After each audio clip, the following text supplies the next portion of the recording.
সুপ্রিয় শিক্ষার্থীবৃন্দ, সবাইকে প্রীতি ও শুভেচ্ছা জানাচ্ছি। আশা করি তোমরা সকলেই ভালো আছো। আজকের অনলাইন লাইভ ক্লাসে তোমাদের সবাইকে স্বাগতম এবং তোমরা সকলেই অনলাইন ক্লাসে যুক্ত হয়েছো আশা করছি। আজকের ক্লাস উপস্থাপনায় আমি Asim Kumar Barman, junior instructor non tech গণিত, রংপুর পলিটেকনিক ইনস্টিটিউট, রংপুর। তোমরা আমাকে শুনতে পাচ্ছ কিনা একটু কমেন্টে জানাও।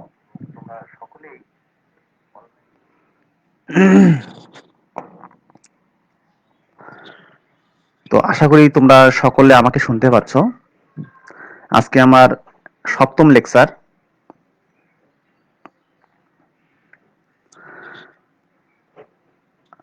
আমরা যে বিষয়টি নিয়ে আজকে আলোচনা করব, প্রথম পর্বের ছাত্রছাত্রীদের জন্য প্রযোজ্য। তোমরা জানো mechanical technology, electrical technology, electronics technology এবং ইলেকট্রোমেডিক্যাল টেকনোলজি, এই চারটি টেকনোলজির জন্য, অর্থাৎ আমাদের রংপুর পলিটেকনিক ইনস্টিটিউটের এই চারটি টেকনোলজির প্রথম পর্বের ছাত্রছাত্রীদের জন্যই মূলত আমাদের এই বিষয়টি। কেমিস্ট্রি, যার বিষয় কোড 65913। আজকে আমরা অধ্যায় 6 নিয়ে কথা বলবো। গত লেকচারে আমরা অধ্যায় 4 নিয়ে আলোচনা করেছিলাম এবং অধ্যায়টি খুব ছোট ছিল। আমরা সেটি সংক্ষিপ্ত আকারে সম্পন্ন করেছি। আশা করি তোমরাও সেটি প্র্যাকটিস করছো নিজেরা বাসায় বসে। আজকে আমরা ষষ্ঠ বিষয় নিয়ে আলোচনা করব। মাঝে যে পঞ্চম অধ্যায়টি আছে, এটি তোমাদের আরেকজন যে আমাদের ম্যাডাম আছেন, শারমিন ম্যাডাম, উনি তোমাদের ওই অধ্যায়টি পড়াবেন। তো আমি তোমাদের আজকে ষষ্ঠ অধ্যায় শুরু করছি। ষষ্ঠ অধ্যায় নাম হচ্ছে জৈব রসায়ন এবং পলিমার, অর্থাৎ ইংরেজিতে বলা হচ্ছে অর্গানিক কেমিস্ট্রি অ্যান্ড পলিমার্স। আজকে এই অধ্যায়ের প্রথম আলোচনা। এই অধ্যায় পাঠের শিক্ষণফল, অর্থাৎ এই অধ্যায়ে পাঠ শেষে আমরা কি কি বিষয়ে জানতে পারবো। এই অধ্যায়ে পাঠ শেষে শিক্ষার্থীরা জৈব যৌগের শ্রেণীবিভাগ বর্ণনা করতে পারবে, জৈব যৌগের সমগোত্রীয় শ্রেণী ব্যাখ্যা করতে পারবে, বিভিন্ন সমগোত্রীয় শ্রেণীর কার্যকরী মূলকের আণবিক ও গাঠনিক সংকেত বর্ণনা করতে পারবে, কার্যকরী মূলকের ভিত্তিতে জৈব যৌগের শ্রেণী চিহ্নিত করতে পারবে, জৈব যৌগের নামকরণ করতে পারবে, জৈব যৌগের সমানুতা ও এর প্রকারভেদ বর্ণনা করতে পারবে, জৈব যৌগের রাসায়নিক সংকেত থেকে এর গাঠনিক সমাণুর সংখ্যা ও সংকেত নির্ণয় করতে পারবে। পলিমার কি তা বলতে পারবে। গঠন প্রকৃতি অনুযায়ী পলিমারের প্রকারভেদ শনাক্ত করতে পারবে। পলিমারকরণ বিক্রিয়া ব্যাখ্যা করতে পারবে। তো আমরা এই অধ্যায়ের শেষে এই জিনিসগুলো সম্পর্কে ধারণা লাভ করব।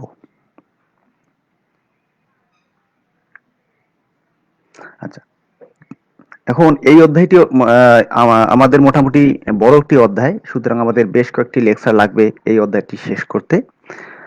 তো আজকের পাঠের শিক্ষণফল, অর্থাৎ আজকে আমরা যা শিখব, আজকের পাঠ শেষে শিক্ষার্থীরা জৈব রসায়নের ইতিহাস সম্পর্কে জানতে পারবে, জৈব রসায়ন কি তা জানতে পারবে, জৈব যৌগের উৎস সম্পর্কে জানতে পারবে, জৈব ও অজৈব যৌগের মধ্যকার পার্থক্য জানতে পারবে এবং জৈব যৌগের শ্রেণীবিভাগ বর্ণনা করতে পারবে। তাহলে চলো শিক্ষার্থীরা আমরা মূল আলোচনায় চলে যাই।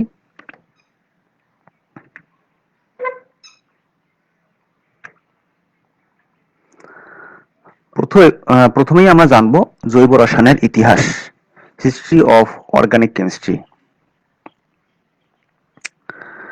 তো পঞ্চদশ শতকে রসায়নবিদ প্যারাসেলসাস জৈব রসায়নের অন্যতম প্রবক্তা হিসেবে খ্যাতি লাভ করেন। তাহলে পঞ্চদশ শতকের দিকে রসায়নবিদ প্যারাসেলসাস অর্থাৎ প্যারাসেলসাস নামে একজন রসায়নবিদ এই জৈব রসায়নের ক্ষেত্রে বা জৈব রসায়নের প্রবক্তা হিসেবে খ্যাতি লাভ করেন। অ্যালকোহল শব্দটি, অর্থাৎ তোমরা এই শব্দটি অনেক শুনেছো বাস্তবে, অ্যালকোহল শব্দটি তিনি সর্বপ্রথম ব্যবহার করেন, অর্থাৎ অ্যালকোহল শব্দটি তিনি সর্বপ্রথম ব্যবহারিক ক্ষেত্রে ব্যবহার করেন। 1660 সালে মধু থেকে গ্লুকোজ পৃথককরণ এবং 1747 সালে বিট মূল থেকে সুক্রোজ বা চিনি পৃথককরণ ঘটনা দুটি জৈব রসায়নের যাত্রার পথে বিশেষ অবদান রেখেছিল। অতঃপর অষ্টাদশ শতক পর্যন্ত খুব কম সংখ্যক জৈব যৌগ বিশুদ্ধ অবস্থায় পৃথক করা গেছে। অষ্টাদশ শতকের সবচেয়ে সার্থক রসায়নবিদ হচ্ছেন কার্ল উইলিয়াম শিলে। তিনি অনেকগুলি জৈব যৌগ পৃথক করতে সক্ষম হন, যেমন আর্গল বা টার্টার হতে টার্টারিক অ্যাসিড, এরপরে লেবু হতে সাইট্রিক অ্যাসিড, গলবিচি হতে গ্যালিক অ্যাসিড, দধি হতে ল্যাকটিক অ্যাসিড, ইক্ষু চিনি হতে অক্সালিক অ্যাসিড, এরকম বিভিন্ন জৈব যৌগ তিনি পৃথক করতে সক্ষম হন।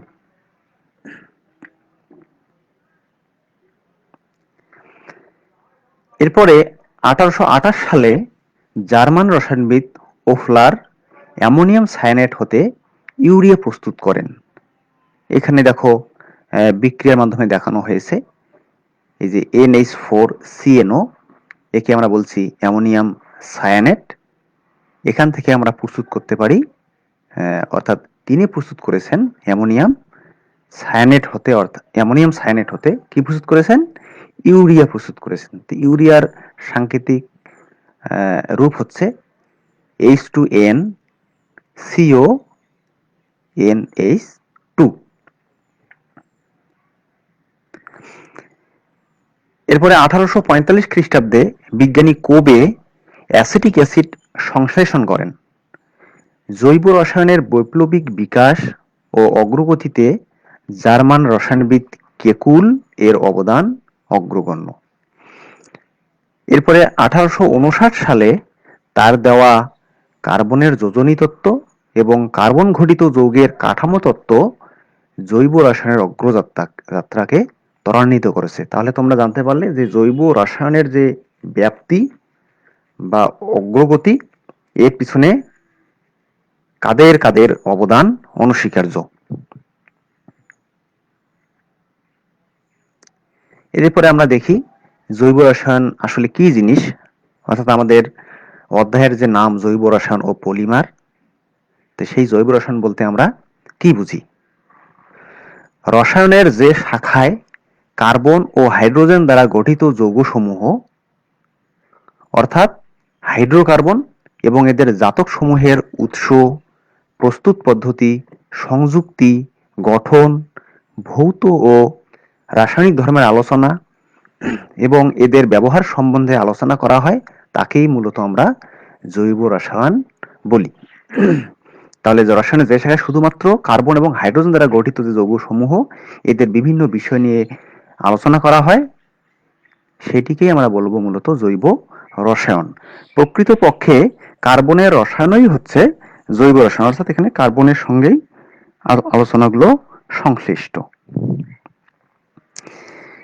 এরপরেই দেখো জৈব যৌগের উৎস, সোর্স অফ অর্গানিক কম্পাউন্ডস, অর্থাৎ কোথা থেকে আমরা এই জৈব যৌগগুলো পেয়ে থাকি।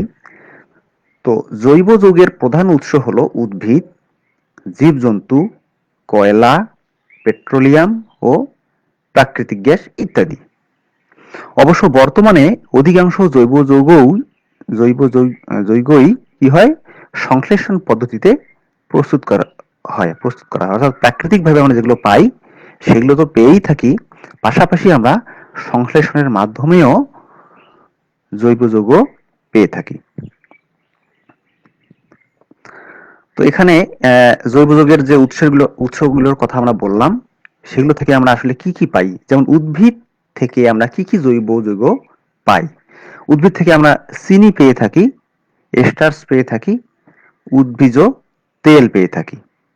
এরপরে কাষ্ঠপাথনের মাধ্যমে কি কি পেয়ে থাকি? মিথানল এবং অ্যাসিটিক অ্যাসিড পেয়ে থাকি। এরপরে জীবজন্তু থেকে urea, uric acid, amino acid, ester ইত্যাদি পেয়ে থাকি। এরপরে কয়লার বিধ্বংসী যে পাতন, সেখান থেকে আমরা যেসব জৈব যৌগ পেয়ে থাকি সেগুলো হচ্ছে বেনজিন, ফেনল, টলুইন, জাইলিন ইত্যাদি। এরপরে পেট্রোলিয়াম থেকে পেয়ে থাকি ডিজেল, কেরোসিন, পেট্রোল, ভেসলিন ইত্যাদি। অস্থি থেকে পেয়ে থাকি কুইনোলিন, পিরিডিন ইত্যাদি। তাহলে বিভিন্ন যে জৈব যৌগের উৎসগুলো আমরা জানলাম, সেগুলো থেকে আমরা কি কি পেয়ে থাকি, কি কি জৈব যৌগ আমাদের প্রাপ্ত হয়, সেগুলো আমরা মোটামুটি জানলাম। এরপরে জৈব ও অজৈব যৌগের মধ্যে পার্থক্য, অর্থাৎ জৈব যৌগ একটি হচ্ছে জৈব এবং একটি হচ্ছে অজৈব যৌগ। এদের মধ্যে কি পার্থক্য সেটি এখন আমরা দেখি। তা পার্থক্যের মধ্যে এখানে আমরা প্রথম কলামে দেখিয়েছি পার্থক্য সূচক ধর্ম, অর্থাৎ কোন কোন ক্ষেত্রে আমরা পার্থক্যটা দেখাবো বা পরিলক্ষিত হয় পার্থক্যটা, সেটি জৈব যৌগের মাধ্যমে কিরকম পার্থক্য পরিলক্ষিত হয়, পাশাপাশি অজৈব যৌগের মধ্যে কিরকম পার্থক্য পরিলক্ষিত হয়। তাহলে প্রথমেই দেখো পার্থক্য সূচক যে ধর্মটি সেটি ছিল সংযুক্তির উপরে আমরা জানি যে জৈব যৌগের মধ্যে কি সংযুক্তি ঘটে, যে কার্বনের সাথে হাইড্রোজেন, অক্সিজেন, নাইট্রোজেন, হ্যালোজেন বা সালফার থাকে। এবং অজৈব যৌগের ক্ষেত্রে যে কোনো মৌল সমন্বয়ে গঠিত হতে পারে। এরপরে বন্ধন পদ্ধতি, জৈব যৌগের ক্ষেত্রে সাধারণত সমযোজী বন্ধন এবং অজৈব যৌগের ক্ষেত্রে সাধারণত তড়িৎযোজী বন্ধন।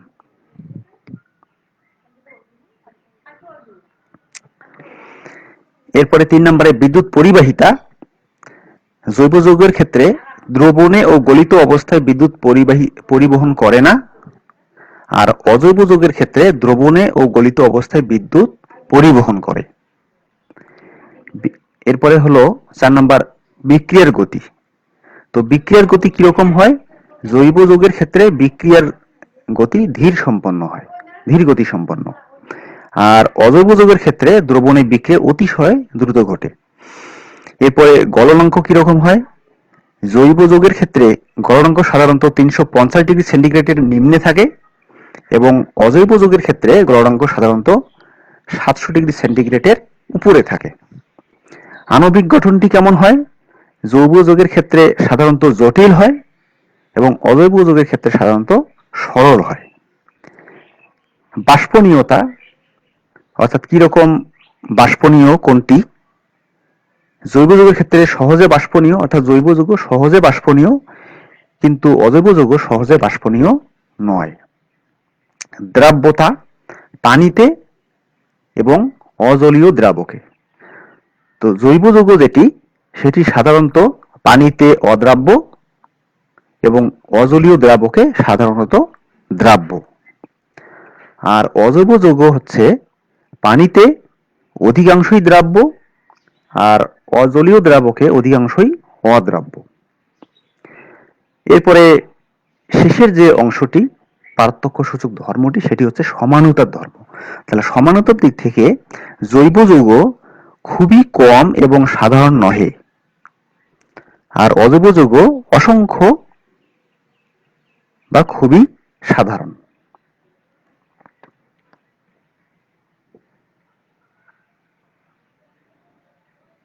তাহলে তোমরা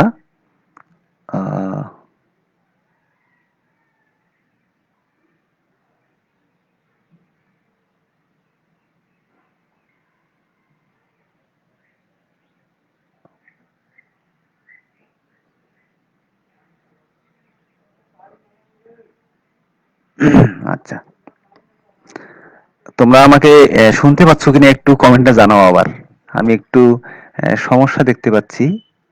আমি যে আমার অ্যান্ড্রয়েড ফোনে দেখছি সেটি এখানে একটু সমস্যা পরিলক্ষিত হচ্ছে। তোমরা তোমরা কি আমাকে দেখতে পাচ্ছ বা শুনতে পাচ্ছ? আমাকে তো দেখতে পাচ্ছ না। আমার স্লাইডগুলো কি দেখতে পাচ্ছ কিনা সেটা একটু জানাও। আচ্ছা, আশা করি তোমরা আহ, শুনতে পাচ্ছ।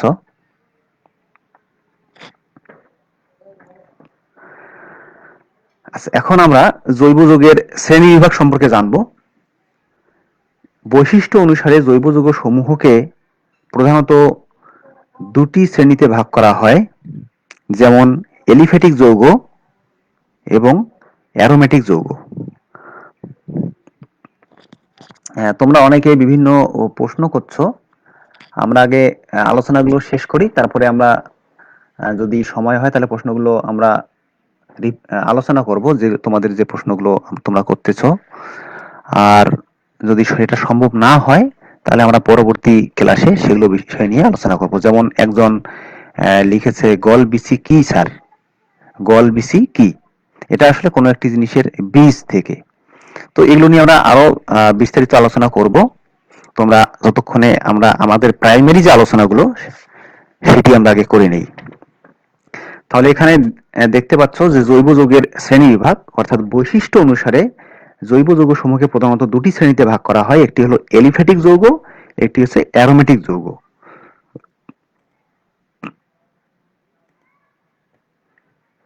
আচ্ছা, এরপরে দেখো এলিফ্যাটিক যৌগটি আসলে কি। তো এলিফ্যাটিক শব্দটি গ্রিক অক্ষর এলিফার, অর্থাৎ এলিফার একটি গ্রিক শব্দ, যার অর্থ হচ্ছে চর্বি জাতীয় বা ফ্যাটি। তাহলে এই এলিফার শব্দ থেকেই মূলত এলিফ্যাটিক শব্দটি উদ্ভব হয়েছে। তো চর্বিজাত বলে যদিও এ শ্রেণীর যৌগের উৎসের কথা বলা হয়েছে, তবুও এখন তা আর প্রযোজ্য নয়। অর্থাৎ এখানে যে চর্বি জাতীয় কথা বলা হয়েছে, এটি বাদেও আরো বিভিন্ন ক্ষেত্র থেকে যে উৎপন্ন জৈব যৌগ সেগুলোকেও আমরা মোটামুটি এলিফ্যাটিক যৌগ বলে থাকি, বা এলিফ্যাটিক যৌগ আমরা বিভিন্ন অন্য কোনো মাধ্যমেও এখন পেয়ে থাকি। তো এখানে এই যেমন, কারণ এলিফ্যাটিক শ্রেণীভুক্ত অধিকাংশ যৌগই চর্বিজাত নয়। তাহলে এলিফ্যাটিক যৌগ যদিও এখানে এই যে এলিফার যে শব্দটি, যার অর্থ চর্বি, এই চর্বি জাতীয় পদার্থ থেকেই মূলত এলিফ্যাটিক যৌগের উৎপত্তি, কিন্তু এখন দেখা যাচ্ছে যে এলিফ্যাটিক শ্রেণীভুক্ত আরো অনেক যৌগই চর্বিজাত নয়। এটি তোমাদের একটু মনে রাখতে হবে। তো বস্তুত মুক্ত শিকল হাইড্রোকার্বন ও সম্পৃক্ত চাক্রিক হাইড্রোকার্বন এবং এদের জাতককে এলিফ্যাটিক যৌগ বলে। তাহলে হাইড্রোকার্বন বলতে এখানে হাইড্রোজেন এবং কার্বনের যে বন্ধন, আমরা আগেই বলেছি যে এখানে জৈব রসায়নে শুধুমাত্র কার্বন, হাইড্রোজেন এদের বন্ধন নিয়ে আলোচনা করা হবে, এবং এদের সাথে অন্য কোনো বিষয় যুক্ত থাকতে পারে, কিন্তু মূল বিষয় হচ্ছে কার্বন এবং হাইড্রোজেন। তো মুক্ত শিকল হাইড্রোকার্বন, অর্থাৎ হাইড্রোকার্বনের বন্ধনে সেখানে শিকলটি যদি মুক্ত থাকে, এবং সম্পৃক্ত চাক্রিক হাইড্রোকার্বন, এগুলো আমরা পরে আলোচনা করব। আপাতত তোমরা শব্দগুলো জেনে নাও যে মুক্ত শিকল হাইড্রোকার্বন এবং সম্পৃক্ত চাক্রিক হাইড্রোকার্বন এবং তাদের জাতককে মূলত বলা হবে এলিফ্যাটিক যৌগ। যেমন এখানে উদাহরণ দেখানো হয়েছে ইথেন। এগুলো আমরা কেন নাম দিচ্ছি, ইথেন, ইথানল, সাইক্লোপ্রোপেন, কিভাবে নামকরণ, সেগুলো আমরা পরবর্তীতে বিস্তারিত আলোচনা করব। আপাতত সংজ্ঞার ক্ষেত্রে এলিফ্যাটিক যৌগটি কি সেটি তোমরা জানলে, এবং তাদের একটা কি বলে চেহারা, অর্থাৎ গাঠনিক যে সংকেত কিরকম হতে পারে সেটি সম্পর্কে একটা জাস্ট ধারণা। যেমন এখানে ইথেন, CH3, এই যে CH3 এবং মাঝে একটি চিহ্ন তোমরা দেখতে পাচ্ছ, এটাকে আমরা সাধারণত হাত বলবো।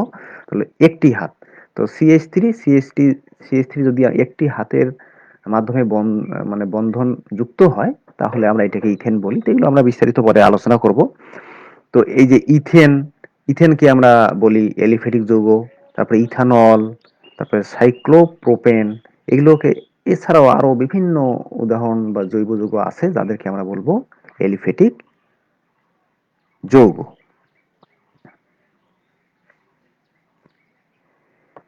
এরপরে দেখো, ওটি গেল বৈশিষ্ট্যের উপরে।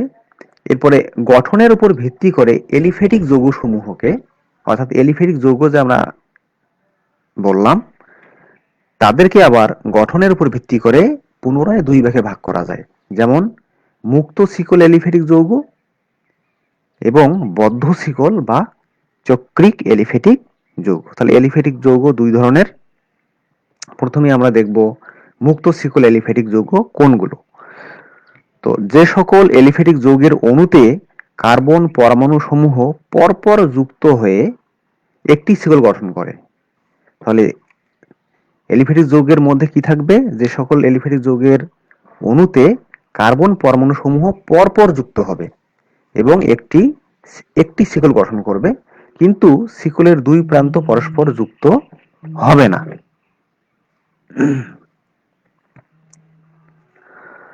তো শিকলের দুই প্রান্ত পরপর যুক্ত যদি না হয়, তাদেরকে মুক্ত শিকল এলিফেটিক যৌগ বলে। তো এটা তোমরা সহজে মনে রাখতে পারো, যেহেতু বলাই আছে যে মুক্ত শিকল, তার মানে সেখানে শিকলগুলো মুক্ত থাকবে, অর্থাৎ দুই প্রান্ত মুক্ত থাকবে।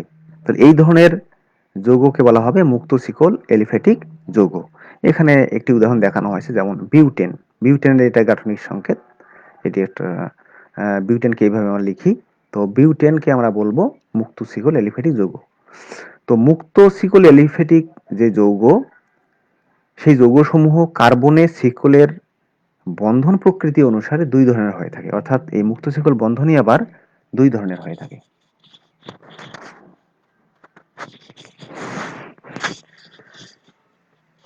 একটু আমি সময় চেয়ে নিচ্ছি সামান্য। হ্যাঁ, হ্যালো। হ্যাঁ, ওয়ালাইকুম সালাম, বলেন।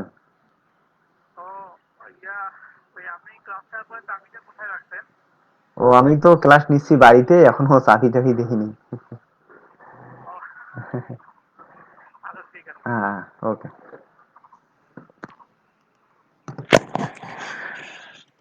আচ্ছা, তাহলে মুক্ত শিকল এলিফেটিক যৌগ দুই ধরনের এখানে বলা হলো। একটি হচ্ছে সম্পৃক্ত জৈব যৌগ ও অসম্পৃক্ত জৈব যৌগ। তো সম্পৃক্ত জৈব যৌগ কোনটি? যেসব জৈব যৌগের কার্বন শিকলের কার্বন পরমাণুগুলি কেবল একটি সিগমা বন্ধন দ্বারা যুক্ত থাকে। তাহলে একটি বন্ধন দ্বারা যুক্ত থাকবে এবং সেটিকে বলা হচ্ছে সিগমা বন্ধন। এগুলো আমরা পরে আলোচনা করব, আপাতত সংজ্ঞাগুলো তোমরা জেনে নাও।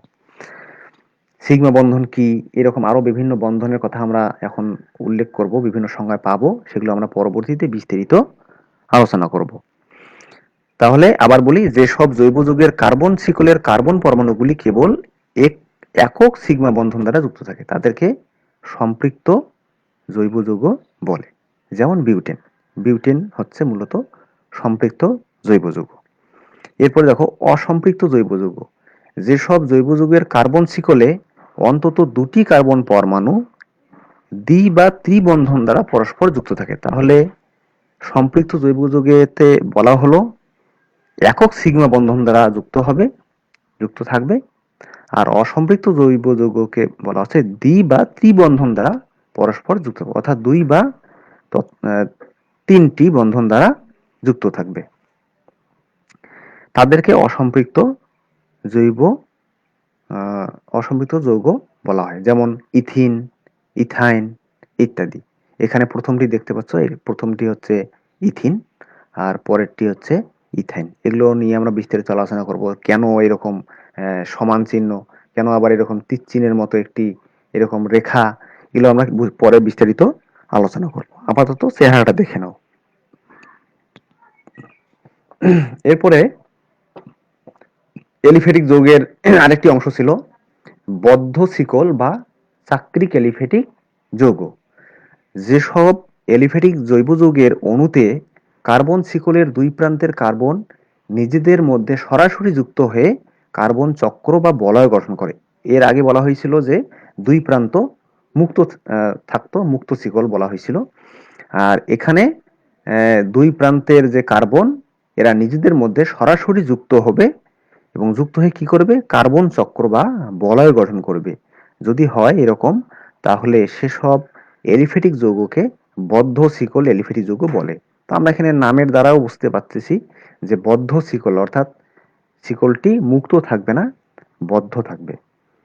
এরা এলিসাইক্লিক যৌগ নামেও পরিচিত। অর্থাৎ এই যে বদ্ধ শিকল বা চাকরি ক্যালিফেটিক যৌগের আরেক নাম হচ্ছে এলিসাইক্লিক যৌগ। এই যেহেতু এই যে চক্র গঠন করে বা বলয় গঠন করে, যার ইংরেজি নাম হচ্ছে সাইক্লিক, মানে সাইকেল আর কি, সাইকেলের মতো, এই জন্য তাকে বলা হচ্ছে সাইক্লিক, এলিসাইক্লিক। যেমন এখানে বেশ কয়েকটি উদাহরণ দেখানো হয়েছে। এই যে সাইক্লোপ্রোপেন, ইথিলিন অক্সাইড, তারপরে সাইক্লোহেক্সেন, সাইক্লোবিউটেন, এই সবগুলোই হচ্ছে মূলত এলিসাইক্লিক যৌগ বা চাক্রিক এলিফেটিক যৌগ। এরপরে দেখো অ্যারোমেটিক যৌগ। যেসব জৈব যৌগের সুমিষ্ট গন্ধ বা অ্যারোমা আছে, অর্থাৎ অ্যারোমার অর্থই হচ্ছে মূলত সুমিষ্ট গন্ধ, তাদেরকে প্রাথমিকভাবে অ্যারোমেটিক যৌগ বলা হতো। অর্থাৎ পূর্বে যে সকল জৈব যৌগের সুমিষ্ট গন্ধ ছিল তাদেরকেই মূলত আমরা অ্যারোমেটিক যৌগ বলতাম। কিন্তু শ্রেণী বিভাগের ভিত্তি হিসেবে এরূপ ভৌত বৈশিষ্ট্য এখন আর প্রযোজ্য নয়। অর্থাৎ শুধুমাত্র এই বৈশিষ্ট্যের উপরেই আমাদের অ্যারোমেটিক যৌগটি থেমে নাই, তীব্র কটু গন্ধ বিশিষ্ট জৈব যৌগও রয়েছে। সুতরাং বেনজিন, এরপরে বেনজিনের জাতক ও এক বা একাধিক বেনজিন বলয়যুক্ত যৌগ বা বেনজিনের ধর্মসদৃশ যে কোনো চাকরি যৌগকে অ্যারোমেটিক যৌগ বলে। তাহলে অ্যারোমেটিক যৌগ মূলত কোনগুলো? বেনজিন হচ্ছে অ্যারোমেটিক যৌগ, বেনজিনের যে বিভিন্ন জাতক থাকবে সেগুলো অ্যারোমেটিক যৌগ, এবং এক বা একাধিক বেনজিন বলয়যুক্ত যৌগ বা বেনজিনের ধর্মসদৃশ যে কোনো চাকরিক যৌগ, এরকম যৌগকে আমরা মূলত অ্যারোমেটিক যৌগ বলবো। যেমন এই বেনজিন, ফেনল, ন্যাপথালিন ইত্যাদি হচ্ছে অ্যারোমেটিক যৌগের উদাহরণ। আচ্ছা, এখানে উদাহরণ থেকে দেখানো হয়েছে যে প্রথমটি হচ্ছে বেনজিন, এটি হলো বেনজিন, এরপরে হচ্ছে ফেনল, এরপরে হচ্ছে ন্যাপথালিন। এখানে তিনটি উদাহরণ দেখানো হয়েছে। এরপরে অ্যারোমেটিক যৌগ আবার দুই প্রকার, যেমন কার্বোসাইক্লিক বা সুষম চাক্রিক অ্যারোমেটিক যৌগ, এবং আরেকটি হচ্ছে হিটারোসাইক্লিক বা বিষম চাক্রিক অ্যারোমেটিক যৌগ। অর্থাৎ একটি হচ্ছে সুষম চাক্রিক, বাংলায় যদি বলি সুষম চাক্রিক, আর অপরটি হচ্ছে বিষম চাক্রিক, এবং ইংরেজিতে বলা হলে কার্বোসাইক্লিক এবং হিটারোসাইক্লিক। আমরা ইংরেজি নামগুলোই বেশি মনে রাখার চেষ্টা করব, কারণ এগুলো আমরা সচরাচর ব্যবহার করব। অর্থাৎ কার্বোসাইক্লিক এবং হিটারোসাইক্লিক।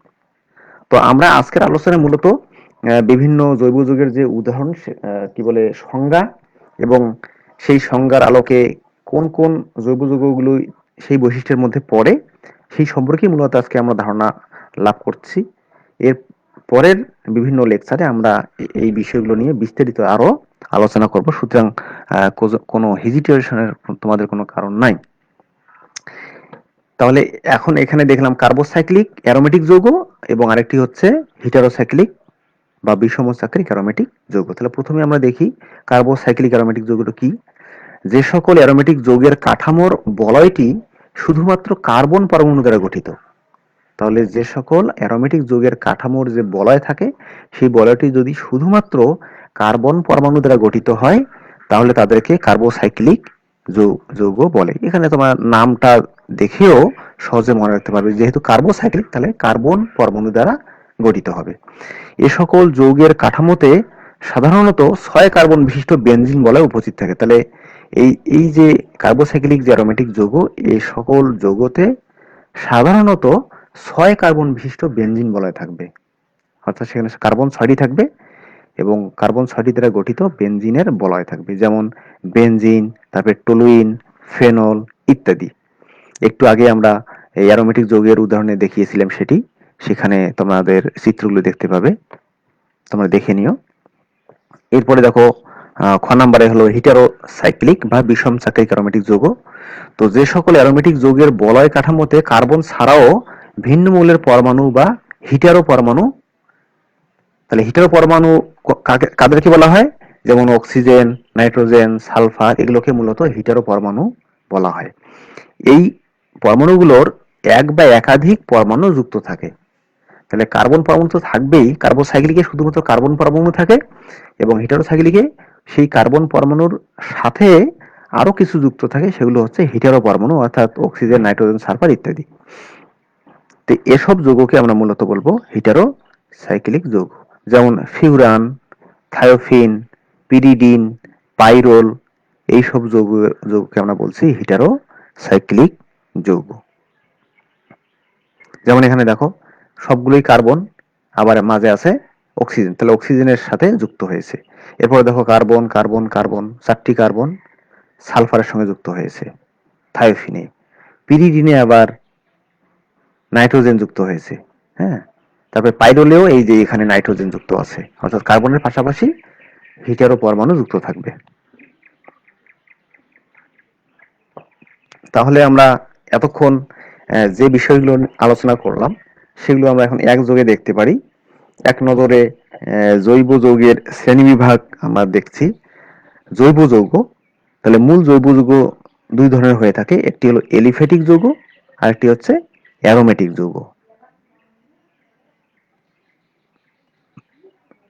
তাহলে প্রথমে জৈব যৌগ দুই ধরনের হলো, এলিফ্যাটিক যৌগ এবং অ্যারোমেটিক যৌগ। এরপরে এলিফ্যাটিক যৌগ আবার দুই ধরনের, একটি হচ্ছে মুক্ত শিকল যৌগ, অপরটি হচ্ছে বদ্ধ শিকল যৌগ। এরপরে মুক্ত শিকল যৌগই আবার দুই ধরনের, একটি হচ্ছে সম্পৃক্ত যৌগ আর অসম্পৃক্ত যৌগ। আচ্ছা, এদিকে বদ্ধ শিকল যে যৌগ থাকছে এটি আবার দুই প্রকারের, সুষম চাক্রিক এবং বিষম চাক্রিক। এই হলো এলিফ্যাটিক যৌগের যে প্রকারভেদ পর্যায়ক্রমে আসছে সেগুলো আমরা দেখলাম। এরপরে এই অপর অংশটি ছিল অ্যারোমেটিক যৌগ। অ্যারোমেটিক যৌগ মূলত দুই ধরনের, একটি হচ্ছে সুষম চাক্রিক যৌগ, আর একটি হচ্ছে বিষম চাক্রিক, অর্থাৎ যেটি আমরা কার্বোসাইক্লিক এবং হেটারোসাইক্লিক বললাম এগুলো। তাহলে জৈব যৌগের মূলত যে শ্রেণী বিভাগ সেগুলো আমরা এই চিত্রের মাধ্যমে খুব সুন্দরভাবে মনে রাখতে পারি। তো এই চিত্রটা আমাদের মাথায় ধারণ করলেই মূলত আমাদের শ্রেণী বিভাগটা কিরকম, কোনটি কত প্রকার সেটি সম্পর্কে আমাদের মানে সহজেই মনে রাখা সম্ভব।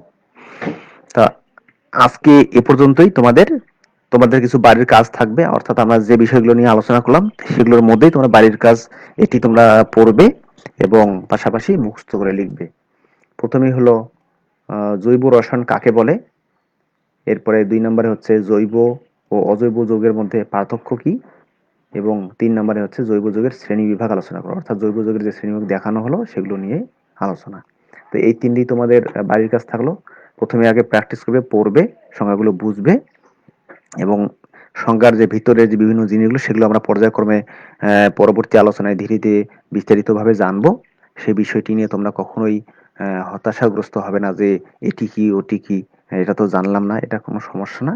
আমরা আপাতত শুধু প্রাইমারি একটি ধারণা নিলাম যে কি কি ধরনের জৈব যৌগ থাকে, অর্থাৎ এই যে জৈব রসায়ন বা অর্গানিক কেমিস্ট্রিতে কি কি বিষয়গুলো আছে সেগুলো নিয়ে আমরা একটু ধারণা পেলাম। এরপরে আমরা বিস্তারিত আলোচনায় যেতে পারবো। তো আজকে এ পর্যন্তই। আগামী ক্লাসের আমন্ত্রণ জানাচ্ছি তোমাদের, এবং সেই পর্যন্ত তোমরা সকলে সুস্থ থাকো, সুন্দর থাকো, ভালো থাকো, এই আশাবাদ ব্যক্ত রেখে আজকে এখানেই শেষ করছি। সকলকে ধন্যবাদ।